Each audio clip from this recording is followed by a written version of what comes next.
Hello everybody and welcome back to Rebellious Menstruation. Exciting news was released on 7th of January 2020. Well, it depends on what you consider exciting, but it's exciting for me because I do this channel.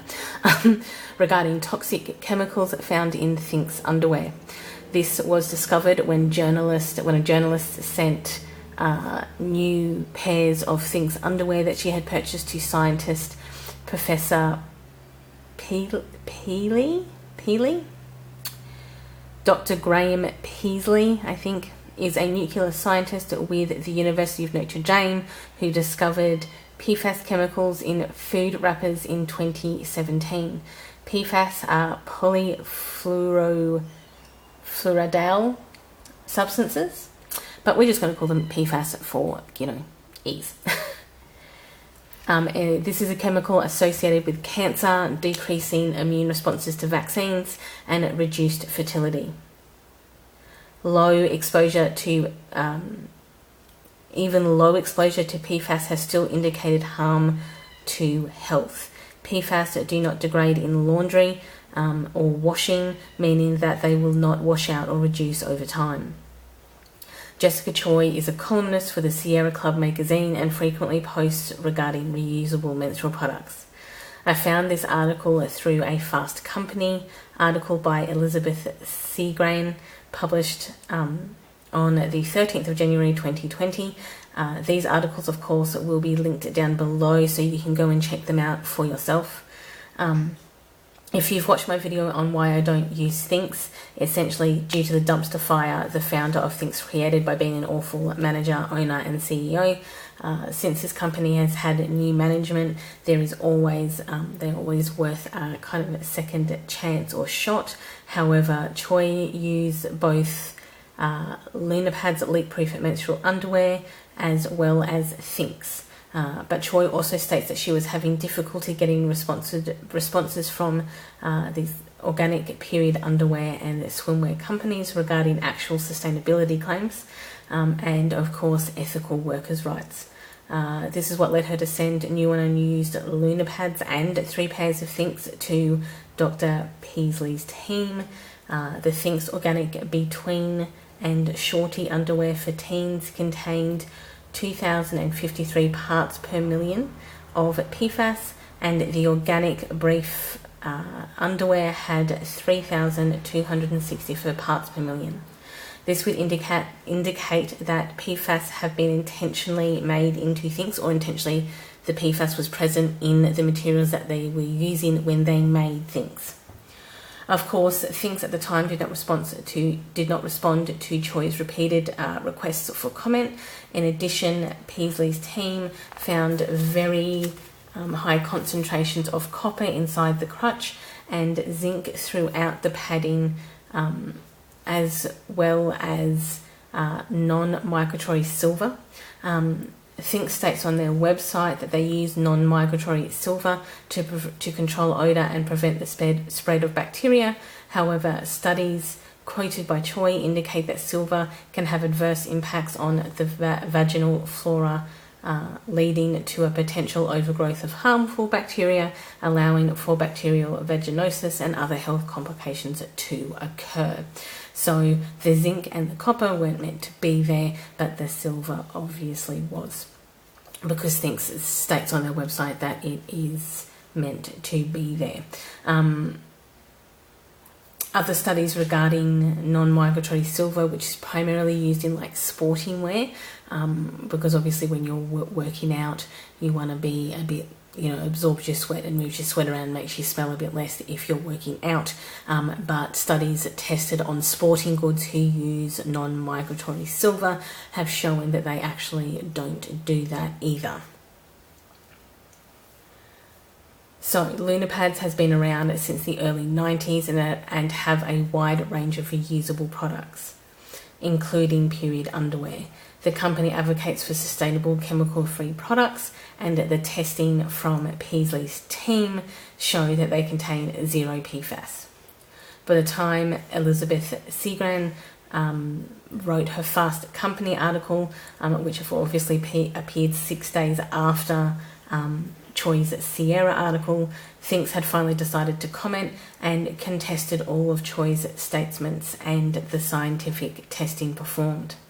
Current THINX CEO Maria Mollard stated that all THINX products have multiple third-party testing performed for the health and safety of its customers, and provided the company's own lab tests from September 19, 2019 that appeared, or September 2019, that appeared to confirm the absence of PFAS chemicals from THINX's testing.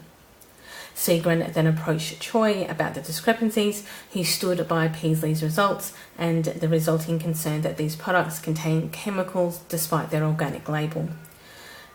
PFAS are used in water and stain proofing or resistance items, for example, such as surgical gowns, carpets, commercial aircraft, and certain vehicle fabric. While THINX insists that they use organic cotton, they have no independent proof of these statements and are currently, according to Segran, not certified organic, and does not appear to be highlighted on their website that they are actually organic, and they do not show the manufacturer's guarantee that they are using organic products. It just appears in the statement from THINX's CEO.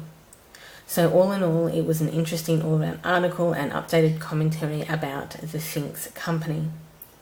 Of course, this also highlights another far bigger problem, which is essentially who is regulating the menstrual health industry.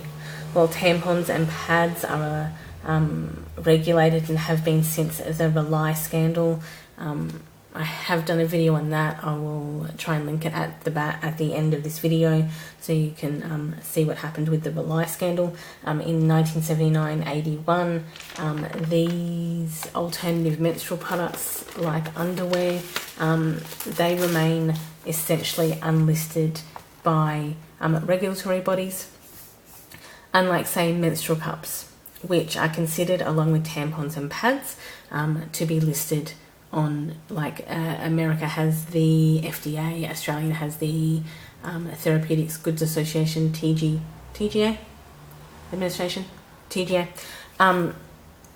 So menstrual cups are listed along with tampons and pads. But menstrual underwear is not. On a global scale, in relation to medical devices, it is often relatively grey and exceptionally inconsistent between countries and continents regarding menstrual care in general. While New York State became the first state to require listing concise ingredients on the packaging of menstrual products, introduced in October 2019, it is the first and only place to have done this. This is a great step forward for people in New York, along with, so there are also other bills that are currently in progress in the United States, including the Hygiene Product Safety Act bill, which was brought up in 2019 as well.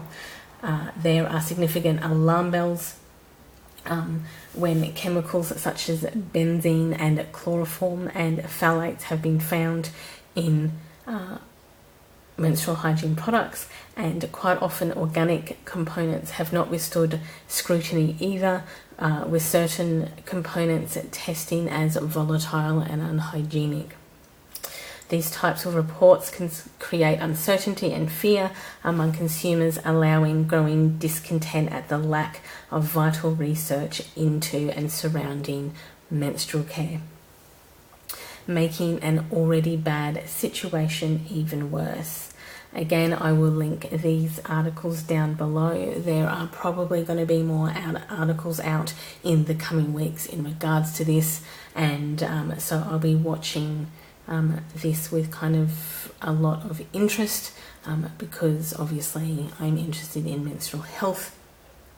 If there is a significant update somewhere down the line, I of course will do another video and another update on this situation.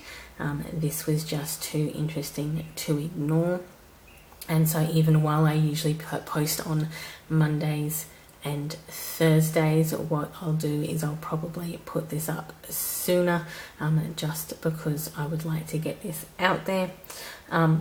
But yes, another update will come if more articles obviously appear and provide more information as to the entire situation.